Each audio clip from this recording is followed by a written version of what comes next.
Hi folks, so Zuck is sorry he has censored on behalf of Biden and Harris. Should we forgive him? But before we go into that, let me introduce you to who I am. Welcome to hashtag Go Right with Peter Boykin. In our constitutional republic, transparency and accountability are essential, especially during election season. Yet recent events suggest a growing tension between political figures, media, and even big tech, raising concerns about the future of our democracy or our constitutional republic. Let's dive into some pressing stories that highlight these issues. First up, Kamala Harris has agreed to participate in only one of the 3 debates proposed by Donald Trump. However, she's now demanding significant changes to the rules of that one single debate. Harris wants to eliminate muted microphones, despite her camp previously insisting on them when it came to Biden. Insisting on both candidates being seated and allow her to bring pre-written notes. These demands have sparked widespread criticism, including from Trump himself, who remarked, quote, "The truth is they're trying to get out of it because she doesn't want to debate. She's not a good debater. She's not a very smart person. And she doesn't want to debate." This statement, while expressing Trump's personal view, reflects a broader frustration among many who see these demands as an attempt to avoid a fair and open discussion on the policies that affect all Americans. And I know all the media and notice I've seen is, oh, Trump doesn't want to attend. Trump says he's not preparing for it. Trump's not going to debate Kamala. And then the left is like, Trump's afraid to debate Kamala. Trump's afraid to debate Kamala. Yet, here's the actual facts. They want to change the rules. She already doesn't want to debate. Now, before we get to the big news, if that wasn't big enough, let's look at some critical facts and headlines making waves across the country. Here's the facts. Tulsi Gabbard, the former Democratic Congresswoman from Hawaii, has officially endorsed Donald Trump for president. Gabbard, known for her independent views and criticism of the Democratic establishment, is throwing her support behind Trump, signaling a significant shift in political alliances. I think I heard her speak 2 years ago at a YAL conference in Orlando. Very smart lady. Kamala Harris has raised a staggering $540 million since launching her campaign. I don't believe that because she got most of all that money from the Biden campaign, and God knows they probably got that from funneling money from the Ukraine. Now, this massive war chest is a testament to her fundraising prowess, but it also raises questions about the influence of money in politics and how it might shape her campaign strategies moving forward. I don't think she got the money legitimately, but that's my prerogative. A significant 91% of Americans believe that e-cigarettes are harmful. This overwhelming consensus highlights the growing concerns over vaping and its potential health risks, particularly among young people. But it's got to be better than cigarettes, right? According to recent polling, 55% of Americans want decreased immigration, while only 16% favor increasing it. I don't understand anybody want to increase it unless their own family they're trying to come over here. The statistic underscores the ongoing debate over immigration policy, which remains a hot-button issue in our constitutional republic. Now, here are some viral headlines. The Republican National Committee, the RNC, is suing the city of Detroit, Michigan, after discovering it had hired 7 times more Democrat poll workers than Republicans, in clear violation of state law.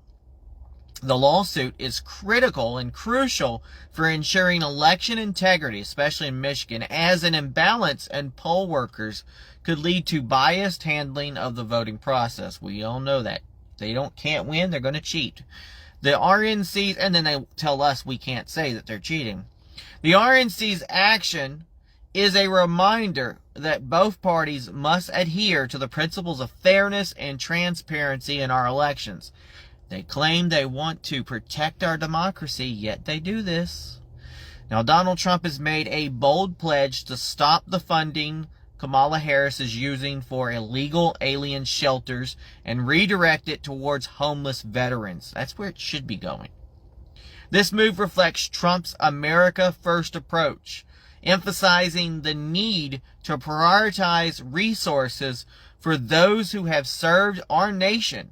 By reallocating funds to support homeless veterans, Trump is advocating for a group that has too often been overlooked by current policies. You know, why aren't our veterans put up in nice fancy hotel rooms and given room service and gift cards in New York City? No, instead, it's illegal aliens getting it all, like they won the lottery.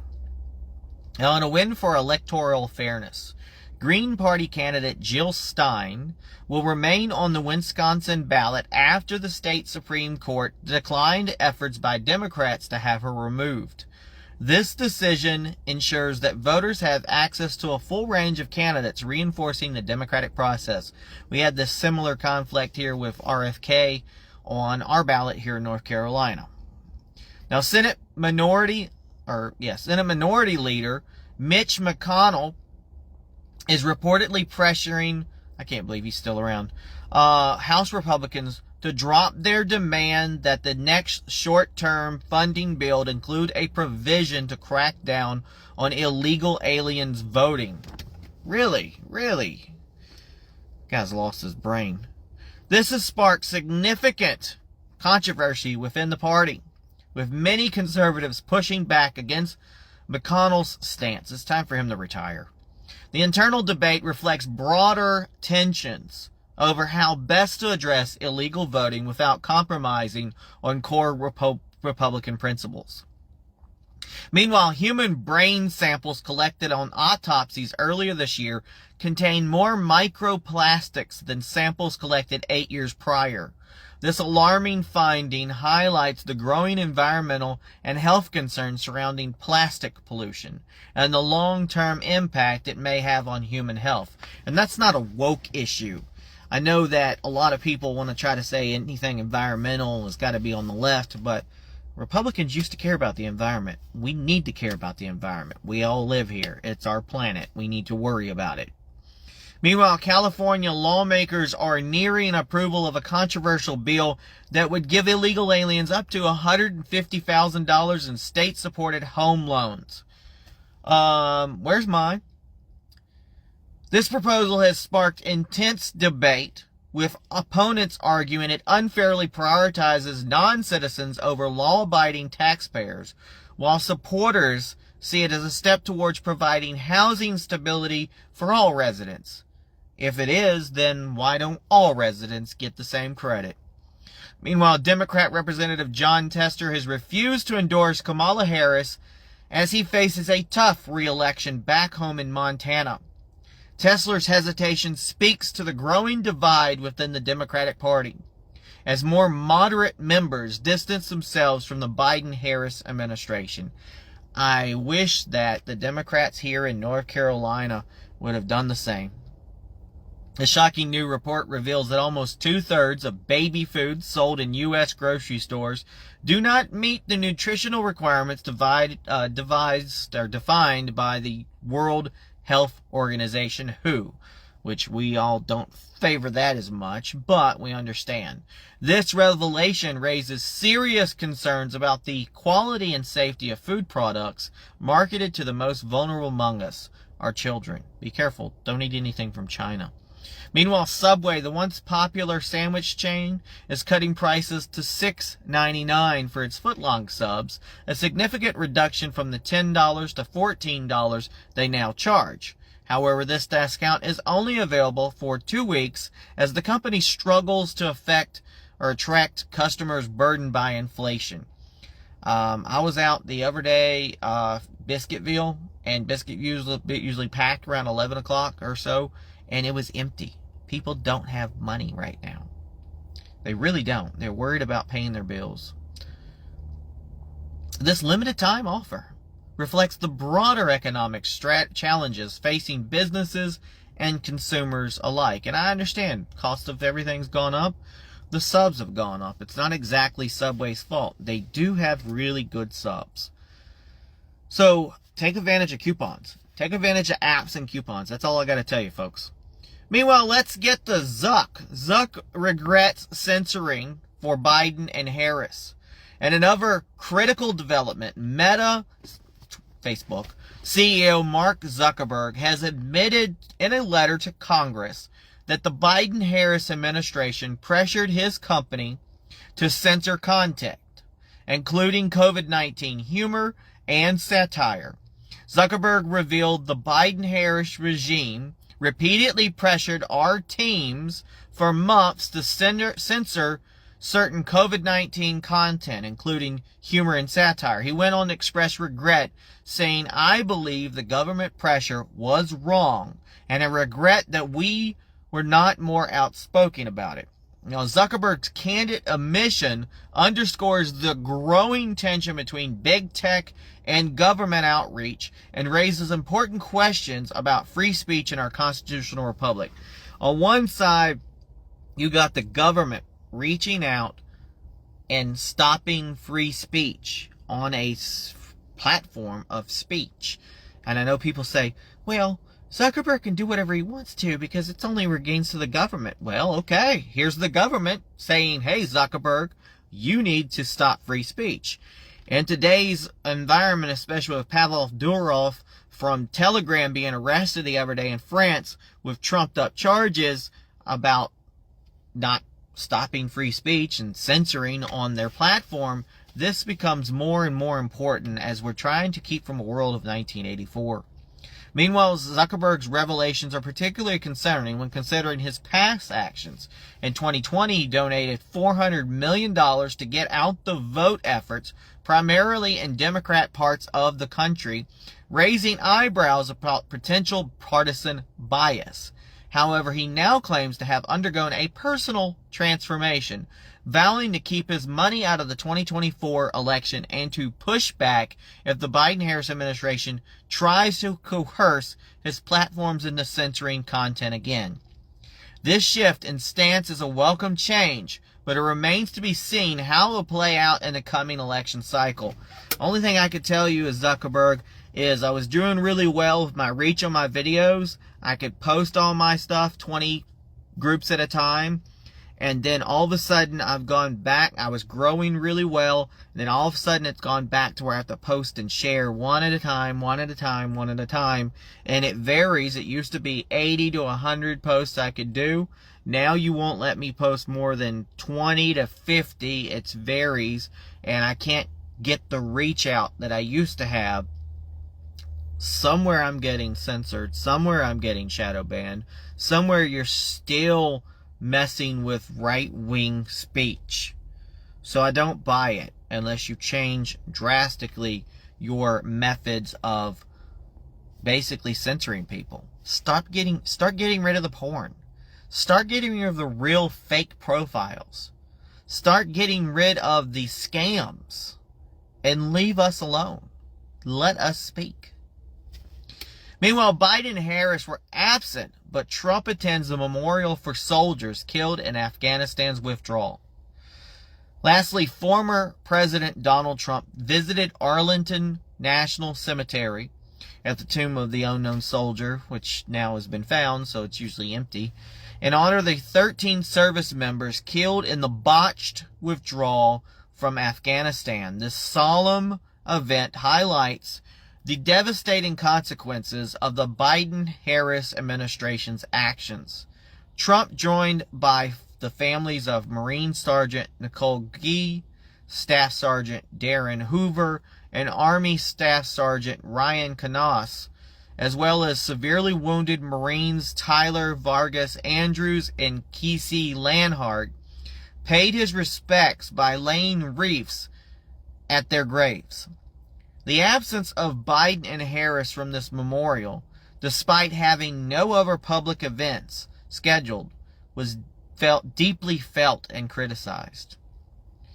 The White House issued statements on their behalf, but the lack of personal attendance sends a clear message about their priorities. And I'm pretty sure the left will be like, Donald Trump was just trying to get he was just trying to get publicity. Donald Trump doesn't care. Well, Donald Trump's the only one that showed up. Representative Michael Waltz, a Afghanistan war veteran, noted that the, quote, families were just thrilled that President Trump spent so much time with them. This personal attention contrasts sharply with the Biden-Harris administration's approach, further fueling discontent among veterans and their families. Because the Democrats don't care about veterans. They don't care about the military. They would love to disarm everything, throw up the white flag to the world, and just surrender. Now, Trump didn't mince words when he declared, caused by Kamala Harris, Joe Biden, and the humiliation of Afghanistan set off the collapse of American credibility and respect all around the world. When I take office, I will ask for the resignations of every single senior official who touched the Afghanistan calamity to be on my desk at noon on Inauguration Day. This powerful statement reflects Trump's commitment to holding those responsible for the Afghanistan disaster accountable and restoring America's standing on the global stage. Now we'll do a real quick, go right recap. So we had a lot of facts we talked about. Ultimately, Kamala Harris is not prepared to debate. And if she has to have notes and has to sit down and has to squabble about how to do a debate with Donald Trump, can she honestly run this country? Can she sit down and be an ambassador to other countries? Is she capable of being in the ready room? Is she capable of answering the phone at 3 a.m. in the morning, remember the old Hillary Clinton thing? Can she do the job? Or will she just word salad it all? Because you need to be prepared. We know Donald Trump can do the job. We need him for the next 4 years at least. Then we have to work for the future. We have to work for the future while Donald Trump's in office.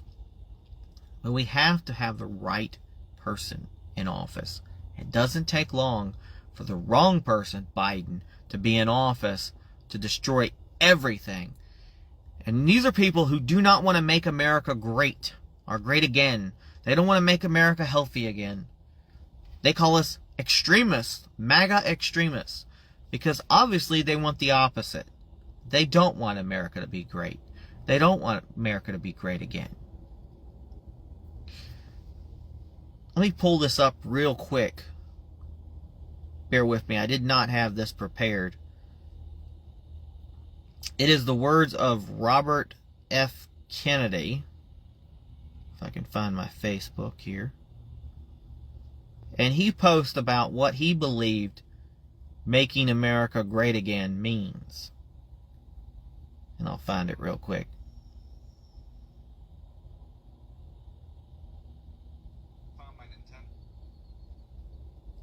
Alright, what Robert F. Kennedy said. He said what MAGA really means. The phrase has troubled liberals who think it is a call for a return to the America before civil rights, gay rights, and women's rights. But I have a more generous interpretation. One that is truer to my experience of Donald Trump as he is today. Quote, make America great again recalls a nation brimming with vitality, with a can-do spirit, with hope and a belief in itself. It was an America that was beginning to confront its darker shadows, could acknowledge the injustice in its past and present, yet at the same time could celebrate its successes. It was a nation of broad prosperity, the world's most vibrant middle class, an idealistic belief, though not consistently applied, in freedom, justice, and democracy. It was a nation that led the world in innovation, productivity, and technology. And it was the healthiest country in the world. I have talked to many Trump supporters. I have talked with his inner circle. I have talked to the man himself. This is the America they want to restore. That was the words of Robert F. Kennedy Jr. That is what making America great again means. Perfect definition. But remember, the left does not want to make America great again. They are quite happy with the chaos that they get and the power they get from causing chaos. This is the reason why they don't teach our children properly in schools. This is the reason why we have low-educated voters who are going to blindly vote for Kamala Harris. The ones online, most of them are fake, who go, oh, she's so wonderful. And you ask them, well, what policy do you like? They don't know. They don't know. And meanwhile, you have people like Zuckerberg, who now wants to go, I'm sorry. Oh, I really like Donald Trump. I really liked how he did the fist pump after almost being assassinated. That was the coolest thing I've ever seen. And now he's turned tail because he's afraid. He's afraid because he contributed with the government to keep us all from being able to speak. Our free speech. Don't forget our free speech was taken from us. People were not allowed to meet in church. People were not allowed to go outside. All because of a medical emergency that was man-made, especially by another country, that would not dare to talk about. Meanwhile, we weren't allowed to talk about the election. When people commit a crime, and we know that the crime happened, but yet the people who see that the crime happened are not allowed to say that they saw a crime happen, and then there's people in jail because they were upset that they saw a crime happen and knew a crime happened and wanted something to be done about it, but they're in jail for talking about it. We got to free the January 6th prisoners. We have to free political prisoners. And we have to make our country be able to have free speech again. I urge you to go to GoRightNews.com, PeterBoykin.com, learn more about the news I'm publishing every day. I'm going to keep sharing this. Please share this out. Trying to grow on a grassroots level. I don't have the funding to push out, to boost posts, to pay for advertisement. It doesn't mean people aren't paying attention to my words. I have been doing this for a long time now.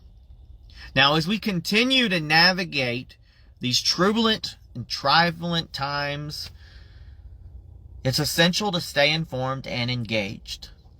Our constitutional republic relies on the active participation of its citizens to uphold the principles of liberty and justice for all. I'm Peter Boykin, and this is #GoRight. Stay vigilant, stay informed, and keep fighting for the truth. God bless. Peace.